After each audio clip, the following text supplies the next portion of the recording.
everybody, welcome back to another episode of Vindex Engineering. In today's episode, I wanted to give you guys a little tour of how I edit my videos. I hope you guys enjoy. The main video editing program that I use is Adobe's PremierPro. Now, while it does stink that it's subscription-based, it is one of the best video editors I've found, and I've been using it for probably close to 20 years.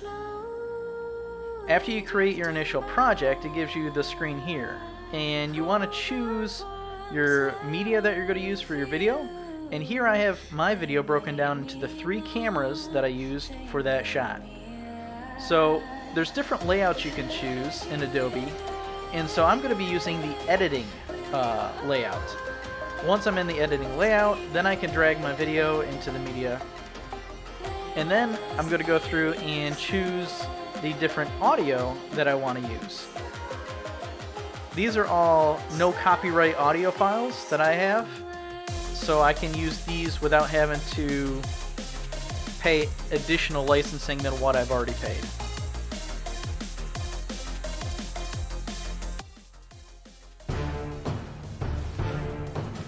You may recognize some of these audio files from videos I've done previously. There is a few favorites that I have, and there's a few that I haven't even used yet. Once I've selected the audio file that I'm going to use for the project, I'll drag it into my media browser.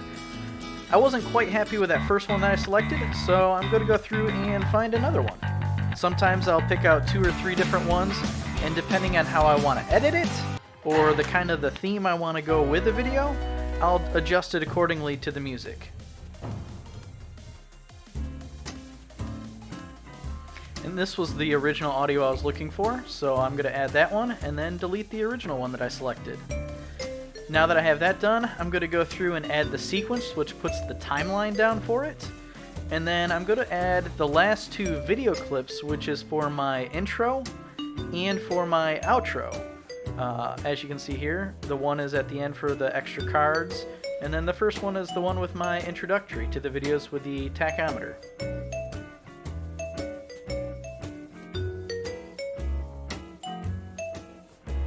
After getting my workspace organized how I want it to so I can edit the video, I start off by dragging the audio onto my timeline, as well as dragging my intro and outro video clips as well. Once I have those in the approximate position, then I'll start looking at my raw camera footage from the cameras in the preview window, and then I'll choose my in points and my out points, and then drag those onto the timeline.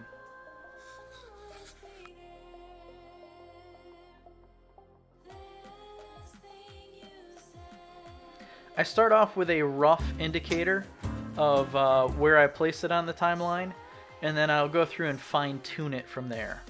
The other things that I have to do after choosing where I want the intros and the outros are is I also have to adjust the audio levels for it. If you notice on a lot of my videos I have background music playing, I try and keep that close to 20 to 24 dB, negative 20, 24 dB. That way my voice line and the rest of the audio can be normalized around that 10 to 12 range. As you can see in the preview, I took several attempts at trying to get the video just right for what shots I wanted to use of the box here, and then you'll eventually see me skipping around to where I actually do my intro for the video. We got a new torque converter. Now that you see where I found my intro point, I can scroll back to the exact frame of where I want to start it at, and then set my endpoint. Once I have my endpoint set, then I can go through and drag that intro onto the timeline as well. But it's not for the Camaro. I'll explain as we go through. Enjoy this unboxing.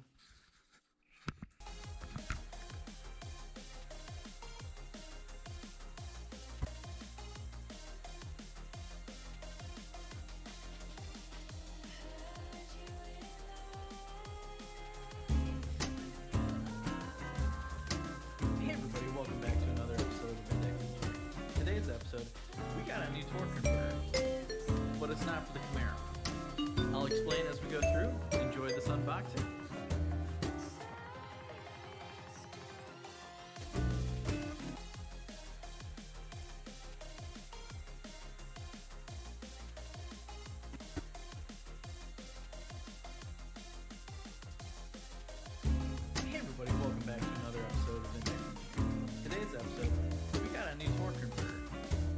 but it's not for the Camaro. I'll explain as we go through. Enjoy this unboxing.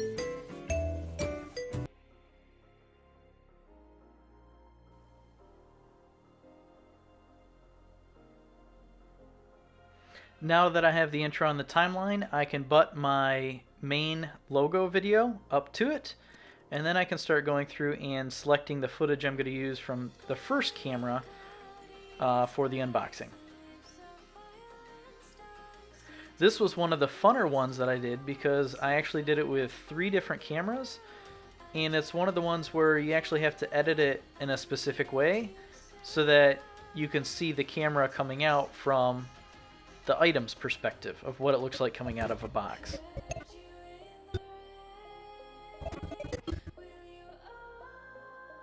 Now if you notice something a little different as far as the zoom from the left to the right, that's because the preview is showing it in the actual frame rate and video size that it was shot in. And the one on the right, the actual playout one, is what my timeline is set to. So the video in the preview is shot in 4K, but I render the video file out as a 1080 video file. This allows me to use cameras that aren't on swivels or slides or glides or any of that stuff, but it still gives me a 50% zoom or movement that I can do with the video file without losing quality in the video.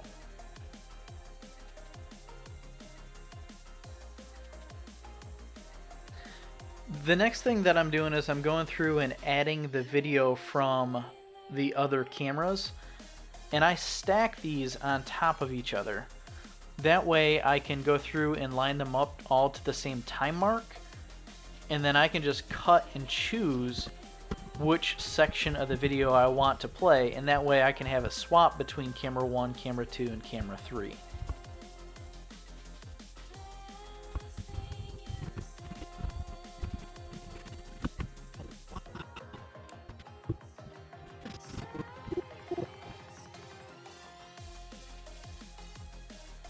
Now that I've selected the in and out points for the next camera, I can go through and slide my other cameras down and match it up to the next scene.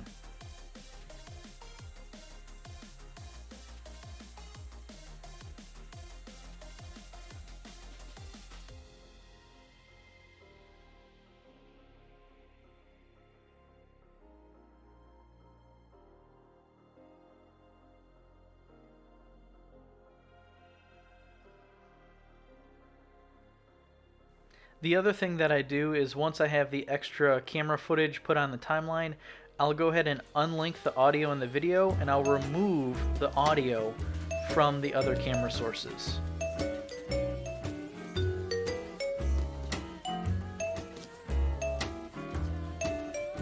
Now that I got a little bit on the timeline, I'm going to go through and adjust the timeline a little bit.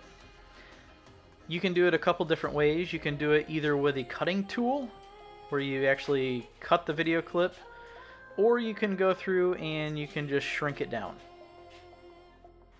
In this case, I want to adjust the video, and that's what having the extra 50% zoom lets me do, is I can go through and move the video where it needs to go.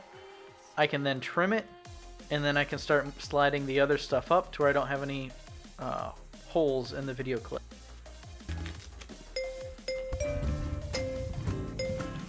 And same thing with this, you can see that the camera's not centered, so I can take this next video clip and I can slide it up because I have the extra 50% to be able to zoom.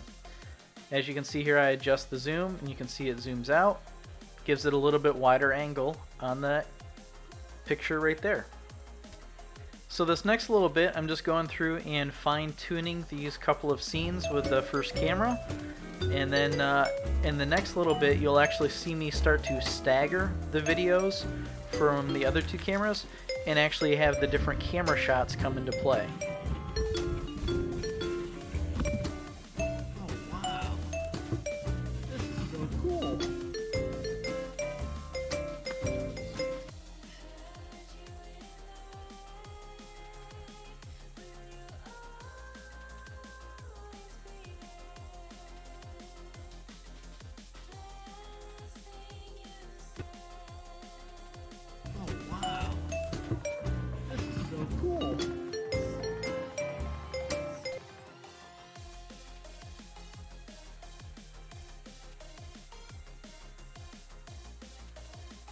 So now that I have the camera shots set and lined up, I can go through and start getting them all actually aligned with the different time marks. The first thing I'm going to do is check out the zoom on this camera to see where I want it. That one was a little too close because you could see the handle to the jack right there, so I try and adjust it a little bit. Having that extra zoom helps with that. And then I check out and see what the other camera looks like. Same thing, I can adjust it around a little bit, have that extra movement. And then I'll slide that one back and see where the first camera's at.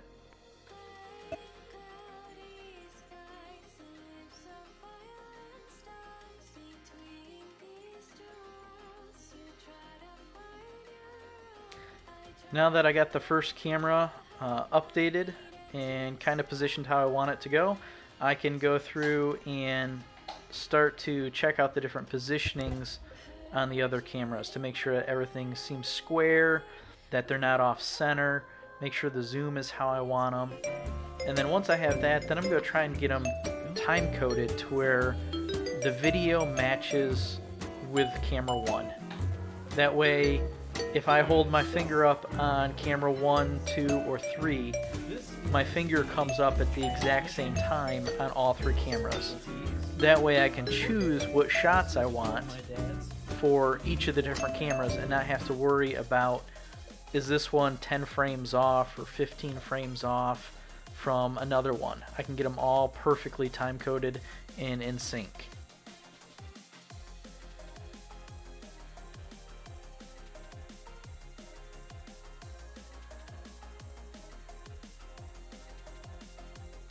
Here you can see an example of that where I'm holding 2 fingers up and then 1 finger.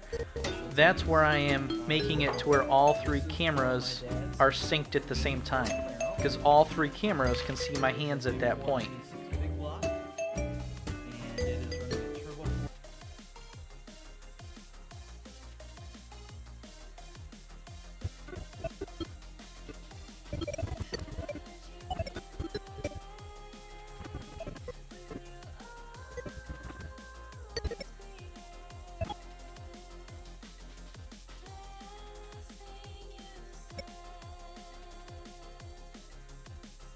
Now that I have the videos all together where I want them, I'm going to go through and start cutting camera 2 and camera 3 in specific spots. That way I can go through and stagger the camera shots and have one camera shot go directly into another camera shot. So now that I got the video cut, I'll actually cut out different clips, and then I can drag the clips around where I want them to go. And those are going to be the different camera shots you see as the video progresses down the timeline.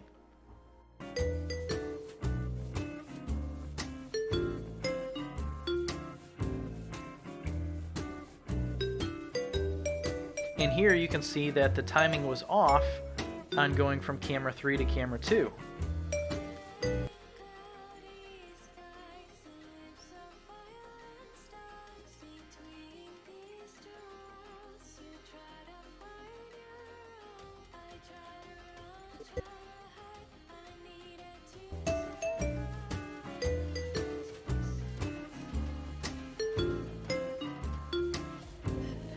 So this is how I go through and choose the different shots. I just look and see what makes sense, so you can see clearly and the best what I'm trying to do.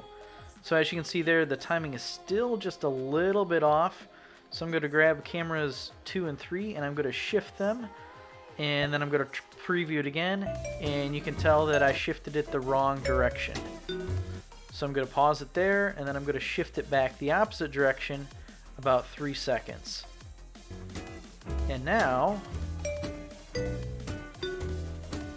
it lines up.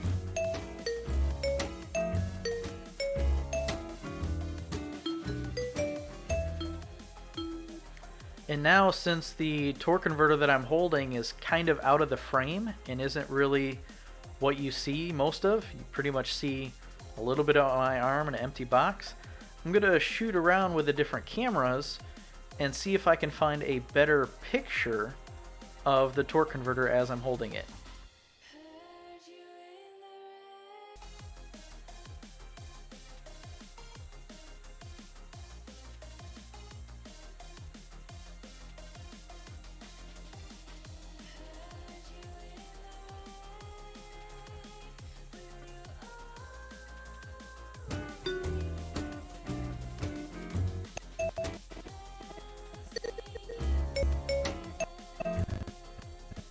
My computer was definitely not happy with me trying to record the screen at the same time I'm trying to edit and render 3 simultaneous 4K streams down to 1080p.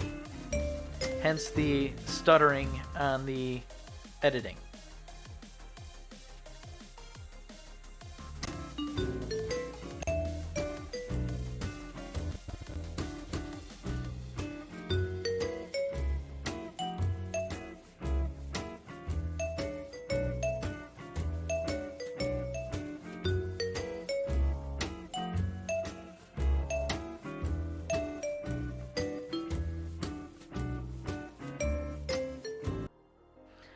Now that I've gone through and got the majority of the film done, there was pretty much just a little bit of the camera shot left over. Pretty much just me looking at the torque converter still in the box. So I decided to go ahead and just clip off the rest of the video and then add my closing screen. And then the one thing I do to the closing screen also is I just add a hold frame at the end of it, and then I can drag that to the end of the soundbar. That way it all comes out normal. The other thing I tend to like to do is fade out the audio, so I'll probably go through and add a keyframe on the audio, and then just I also normalize the audio to where it's a lot lower, so that when you actually hear it, it's just a minor feature of the background and not the main feature of the video. But it's not for the Camaro. I'll explain as we go through. Enjoy this unboxing. The other thing I noticed right here is that my logo was set to 100%, and I shot that in 4K as well. So I have to adjust that down to 50%, which then makes it fit the full frame. The next thing I do is I go through and I watch the whole video. That way I don't have any frames of black in there. I don't have any misviews or wrong audio pops or stuff like that, and you can just, it's a good key way to make sure the video turned out how you wanted it to. The very last thing that I do once I have all the video laid out is I'll go through and add my voiceover to it, and that's what I did on this one, but I ended up stopping the recording because it wasn't recording properly with the glitching trying to record the screen at the same time. I hope you guys enjoyed this video on how I make videos. If you have any comments, feel free to leave them below. Like, share, subscribe, and I'll catch you in the next one.